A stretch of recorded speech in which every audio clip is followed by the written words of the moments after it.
Oke. Tadi kan udah dijelasin tuh banyak. Nah, ini kan pasti banyak nih ya penonton nih yang dengerin podcast kita nih. Penasaran nih. Kira-kira apa sih? Gimana sih caranya gitu loh biar investasi saham? Daftarnya berarti ya? Daftarnya. Dari awal nih, dari awal. Caranya nih ada dua kalau misalkan kita mau daftar dari awal. Pertama kita bisa melewati galeri investasi. Nah, galeri investasi ini biasanya banyak di setiap kampus. Kalau misalkan kampus itu ada fakultas ekonomi dan bisnis, biasanya ada galeri investasinya nih. Di Unida ada? Di Unida nggak ada. Di Unida nggak ada. Nah, di Unida nggak ada. Cuman di kampus-kampus lain banyak ada semua. Nah, galeri investasi ini memang bahasanya kayak kepanjangan tanganan dari Bursa Efek. Dan dia itu kerjasama nanti dengan Bursa Efek dan kerjasama dengan salah satu anggota bursa, begitu. Ataupun cara yang kedua itu kita bisa ikut seminar pasar modal syariah. Nah, dengan seminar pasar modal syariah itu kebanyakan nanti output akhirnya kita disuruh mendaftar dan membuka akun di sana, gitu. Jadi bisa lewat dua itu, galeri investasi atau bisa lewat seminar pasar modal syariah. Nah, tadi kan gue tanya kan mungkin ada sebagian kampus yang nggak ada nih. Kalau misalnya kampusnya itu nggak ada galeri investasi. Nggak ada galeri investasi. Itu gimana caranya? Sebenarnya kita bisa juga sih ke kampus yang di kampus tetangga kita. Ya kayak gue nih. Ya. Di kampus gue nggak ada, akhirnya gue ngikutnya di kampus tetangga. Berarti bapak dari kampus Unida? Gue dari kampus Unida. Iya. Tapi gue karena di Unida nggak ada nih, akhirnya gue ikutnya galeri investasinya di Unmu Ponorogo. Universitas Muhammadiyah Ponorogo. Iya, di sana. Kayak gitu. Gitu. Bisa lewat itu, kemudian bisa juga lewat seminar pasar modal syariah. Dua itu cara itu yang gampang lah menurut gua, jadi itu situ. Seminar pasar modal syariah itu pekanan, tahunan atau gimana tuh? Enggak, jadi sistemnya itu kayak misalkan ada salah satu kampus yang mengadakan, kemudian kerjasama nanti pembicaranya bisa dari bursa, pasti dari Bursa Efek, kemudian ada perwakilan dari sekuritas. Sekuritas itu perusahaan anggota bursa. Nanti kita membuka akun kita lewat sekuritas tersebut gitu. Sekuritasnya banyak di Indonesia nih. Kemudian kalau yang syariah itu ada sekitar 15-an. Yang punya syariah online trading system 15 atau sekitar 16 kayak gitu. Kita bisa buka di sana. Kalau misalnya gue tanya nih, kan nih pasti banyak yang nanya nih. Iya. Ini pertanyaan yang pasti ditanyain nih. Apa? Halal gak sih? Halal? Bener nih. Apa yang membuatnya tidak halal? Sekarang gua tanya. Apa yang membuatnya tidak halal? Ayo, gua tanya sekarang. Berarti halal ya? Karena kita itu biasa menganggap biasanya kalau misalkan sekarang kita bahas di hukum ya. Gua minum dulu ya. Ya, nggak apa, minum aja minum. Sama lah gua juga. Haus men. Alhamdulillah. Nah, lanjut nih. Kalau misalkan sekarang kita bahas di hukum. Di pasar modal syariah itu memang sebenarnya sudah ada fatwanya dari DSN MUI. Ada sekitar 16 fatwa yang membicarakan tentang sistem transaksi di pasar modal syariah. Itu sudah ada.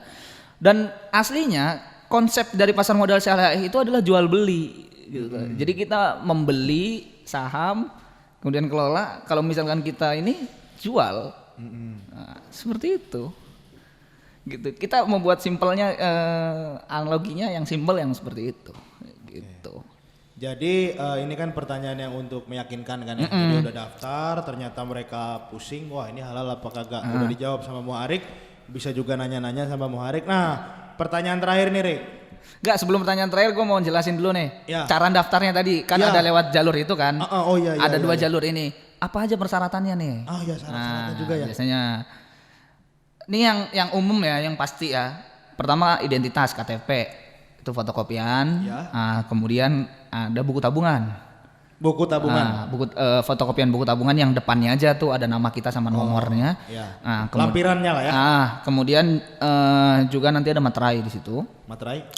Ada materai.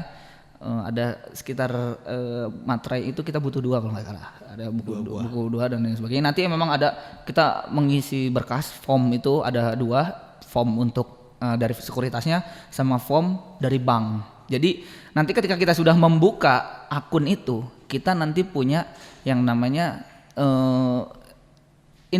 SID lah. Jadi kayak nomor khusus buat investor. Gitu. Nomor ID-nya lah ya. Nah, nomor ID-nya itu. Nah, di itu nanti kita tergantung sekuritas itu kerjasamanya sama bank apa gitu. Nanti kita punya virtual akun di situ. Jadi kalau misalkan lu mau transaksi, lu harus top up dulu ke virtual akun itu gitu. Kemudian baru lu bisa transaksi di situ. Nah, kalau misalkan lu mau cairkan ke ini, ke akun lu itu lewat bank itu, kemudian nanti ada fungsinya yang buku tabungan tadi baru dicairin ke buku tabungan dulu kayak gitu. Jadi kayak perantara ya? Iya. Ada perantaranya gitu. Betul, lewat situ. Dan memang kerjasama, misalnya kerjasama sama bank apa, sama bank apa, dan itu semua sekuritas pasti udah ada kerjasamanya sih dengan itu. Selain syarat-syarat itu ada lagi nggak? Itu aja sih yang simple. Kemudian nanti kita tanda tangan, hampir di setiap form itu nanti kita tanda tangan. Kemudian nanti diproses sekitar 3 hari atau 4 hari kerja, seminggu. Nanti kemudian nanti ada email balasan. Nah baru di situ kita nanti dapat akunnya, kemudian registrasi untuk mengaktifkan akun tersebut. Setelah itu kita top up 100.000 gitu. Makanya biasanya kalau misalkan lu lewat jalur yang seminar pasar modal syariah, lu dibebankan membayar 100.000. Sebenarnya seminarnya itu gratis. Nah 100.000 ini jatuhnya kemana? 100.000 nanti untuk saldo lu di akun itu. Kayak kita pengen daftar ATM ya, kayak bikin ATM ya. Iya kan? Nah kayak gitu. Iyalah kan harus Jadi ada harus ada isinya. saldonya dulu ya, harus ada dulu 100.000. Nah baru nanti transaksi. Nah kemudian banyak juga pertanyaan masuk, Rik 100.000 nih bisa buat beli saham apa aja nih? Nah kayak gitu. Banyak. Saham-saham kalau yang sekarang lu mau beli yang sekitar ada yang harganya sekitar 70.000 satu lot. Sekarang kita ngomong kita minimal beli saham nih satu lot. Satu lot itu 100 lembar. Nah, satu lot itu 100 lembar. Satu lot 100 lembar. Sementara nominal harga yang biasanya kita lihat saham apa, kemudian ada harganya, itu harga per lembar. Jadi lu kalau mau beli harga per lembar itu dikalikan 100, segitulah lu bisa beli. Makanya sekarang ada loh, minimal harga itu ada yang 50 perak. Gua beli salah satu saham namanya Panindo Bay Syariah, PNBS bang, sahamnya, nama sahamnya kan ada kodenya. PNBS itu harganya 50 perak 50 per lembar. Per lembar. Kalau misalkan dikalikan 100 cuma 5.000. Iya. 5.000 daripada lu beliin gorengan, mending lu beliin saham. 5.000 udah bisa. 5.000 ya. Seharga naspom berarti. Lah, seharga lu kalau misalkan nasi bungkus lah. Gorengan. Nah, kayak gitu kan? Iya. 5.000 buat investasi. Itu yang paling rendah. Ada juga yang harganya 100.000, kemudian ada yang lebih gitu. Jadi sebenarnya tuh investasi tuh murah. Cukup aja 100.000 tuh dengan investasi. Kok gue baru tahu ya? Nah, itu yang kebanyakan orang sekarang tuh nggak tahu tuh kayak gitu loh. Iya, benar. Padahal sebenarnya dengan murah 100.000 aja kita udah bisa investasi gitu. Aduh. Rugi nggak kalau sampai sekarang masih belum berinvest gitu? Iya. Benar juga sih. Nah, kalau gua baru tahu harga segitu ya, domen. Makanya Iya gitu aja. Tunggu aja. Tapi memang lu beli harus di saham-saham yang ada rekomendasi kan. Kalau misalkan syariah ada namanya ISSI, indeks saham syariah Indonesia, di mana oleh OJK selama 1 tahun nanti ada 2 kali. OJK itu kan otoritas jasa keuangan. Nah, dia salah satu regulator yang memang ini juga akhirnya nanti OJK ini setiap tahun dia itu mengeluarkan indeks tadi SSI itu 2 kali. Artinya saham-saham yang syariah itu nggak selamanya syariah. Karena nanti setiap 6 bulan itu akan dicek juga sama OJK. Dia memang benar tetap melakukan secara syariah atau tidak. Iya. Kalau misalkan tidak ya dia akan dikeluarkan dari listing ISSI tersebut. Berarti gini, misalnya gue habis investasi di salah satu saham syariah, ternyata ketika setelah 6 bulan lagi itu bukan saham syariah gimana? Nah, banyak nih teman-teman gue juga yang kayak gini. Ketika misalkan lu invest di saham syariah, kemudian misalkan ada kejadian akhirnya saham itu keluar dari listing yang syariah, akhirnya dia tidak syariah. Gimana? Nah, nanti dari pihak bursa dia akan memberikan waktu sekitar 2 minggu, 1 minggu atau 2 minggu, lu untuk menjual saham tersebut.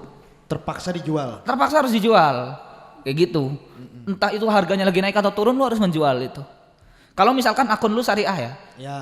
Jadi kan akunnya ada 2 nih, syariah atau non syariah, konven. Kalau perbedaannya sih kalau syariah, lu hanya bisa beli di saham-saham syariah. Kalau konven lu bisa beli di syariah, bisa beli di konven. Bebas. Gitu. Lu punya saham syariah apa konven nih sekarang gua tanya? Gua jujur nih, gua punya 3 akun. Waduh, men. Karena gua membedakan membedakan itu semua gitu loh. Jadi ya. ada yang satu akun gua khusus buat invest, ada satu akun gua khusus buat trading. Kayak gitu. Jadi gua bedakan memang. Lu kenal Budi nggak berarti? Budi siapa? Budi Binomo itu. Boh, yang itu ya. Yang viral gitu kan, Budi Binomo. Iya. Gitu. Jadi kalau gua sih gua bedakan sih, gua bedakan. Nah, jadi ada yang khusus buat invest, ada yang gua khusus buat trading kayak gitu. Dan memang membeli sahamnya pun gue bedakan juga gitu. Kalau misalkan buat invest kita harus melihat yang jangka panjang. Nah, contoh saham-saham yang gue beli kalau di invest itu Garuda, GIAA. Itu recommended tuh ya? Itu gue rekomendasiin juga sih. Antam, emas. Oh ya Antam. Ya. Tahu gua. Sampai sekarang. Ya. Makanya sekarang itu kita harus melihat juga pasar ini lagi gimana, membutuhkan apa. Makanya ada istilah lu beli saham, belilah yang produknya itu lu pakai. Sekarang nih, lu tiap hari mandi, Ya. pakai sabun, Ya. lu gosok gigi, itu semua apa? Itu semua produk dari, Keseharian. ya maksudnya PT apa perusahaannya? Tahu nggak lu? Unilever, ya kan? Artinya Unilever ini sepanjang ya sampai semua orang itu menggunakan itu, saham itu pasti akan terus ada, gitu. Jadi kita bisa membaca. Harusnya jadi gini. Berarti kita tahu ya saham yang namanya familiar gitu. Semua yang ada di sekitar kita itu sahamnya itu dijual. Lu makan mie, Ya. sahamnya apa? Sahamnya Indofood. Make juga, Ya. makan juga. Ya. Karena kebanyakan kita hanya membeli produknya tapi tidak membeli sahamnya. Bahkan nggak tahu kalau itu ada sahamnya. Tapi kan itu kembali lagi ke saham syariah sama saham konven. Nah, makanya ada ISSI tadi, indeks saham syariah Kira-kira itu. ada nggak Indofood syariah gitu? Enggak, maksudnya itu nanti dihususkan, maksudnya dari OJK akan mengeluarkan nih Indofood ini syariah atau tidak. Makanya kita harus update juga di OJK gitu loh. Berarti main saham ini termasuk direkomendasiin sama orang yang sering-sering main gadget ya? Bukan main saham, ingat, investasi saham. Ya, investasi saham ini direkomendasikan buat orang-orang yang sering main gadget. Bukan yang sekarang up to date, tahu-tahu kabar gitu maksudnya. Tapi juga kita nggak usah terlalu sering banget ya, apalagi mahasiswa kayak kita ya, nggak usah terlalu sering banget ngelihatin gitu loh. Nggak usah terlalu sering ya, 1 minggu sekali atau berapa gitu, santai aja. Karena kan tujuannya untuk jangka panjang. Kalau lu tujuannya jangka panjang, kalau misalkan lu mencari cuan atau mencari keuntungannya bisa aja. Temen gua ada, dia pertama invest 3 juta, langsung taruh di satu saham, udah lebih dari 100% dijual. Untung beli lagi yang saham lain, untung jual lagi, kayak gitu ada. Teman gue sendiri. Nah, itu kan tadi cara-cara dan semuanya nih. Ini kan pertanyaan terakhir gue nih. Oke. Dan ini insya Allah untuk meyakinkan teman-teman, jadi kan tujuan kita supaya mengajak gitu ya. Yes. Nah, ada gak sih pengalaman baik dan pengalaman buruk yang lo rasain gitu? Yang gue rasain manfaat nih, atau pesan kesan atau apa nih? Semuanya ya. Iya. Kalau yang baiknya sih ya gue merasa tadi gue bisa mengerem tingkat konsumtif gue, kemudian gue juga bisa jadi memikirkan masa depan itu juga gue harus persiapkan gitu loh. Ya sekarang kita juga ingin menikah, ingin dan lain sebagainya, itu kan pasti kita juga harus persiapkan itu semua gitu. Itu harus kita persiapkan sedini mungkin dengan investasi. Kalau misalkan pengalaman buruk gue sih ya karena sekarang lagi ada wabah seperti sekarang ini, dan emang gue lagi di titik terendah banget sih jujur sebenarnya sekarang. Tapi karena gue nggak terlalu memikirkan saham dan itu untuk jangka panjang gue, jadi santai aja di satu akun gue yang untuk jangka panjang tadi. Tapi kalau untuk akun gue yang trading ini nih, yang sekarang harus perlu perhatian lebih ke situ gitu. Mungkin itu kalau kata gue, itu aja. Dan lu kira-kira nih ketika lu melakukan permainan saham, permainan trading ini, nah ini mengganggu kuliah lu nggak sih? Kagak ya? Karena bukan main investasi tadi, karena gue cuman sebentar aja, cuman kita set top up, kita mau ngelihat apa ininya yang mau kita beli, kita analisis dulu, kemudian oh ini kayaknya cocok nih, dan memang ini jangka panjang dan semua produknya pasti dipakai sama orang, kayak gitu. Gue beli itu, Kemudian udah gue tinggalin. Gue nggak terlalu melihat lagi turun nih. Terus gue kayak aduh gimana nih turun nih.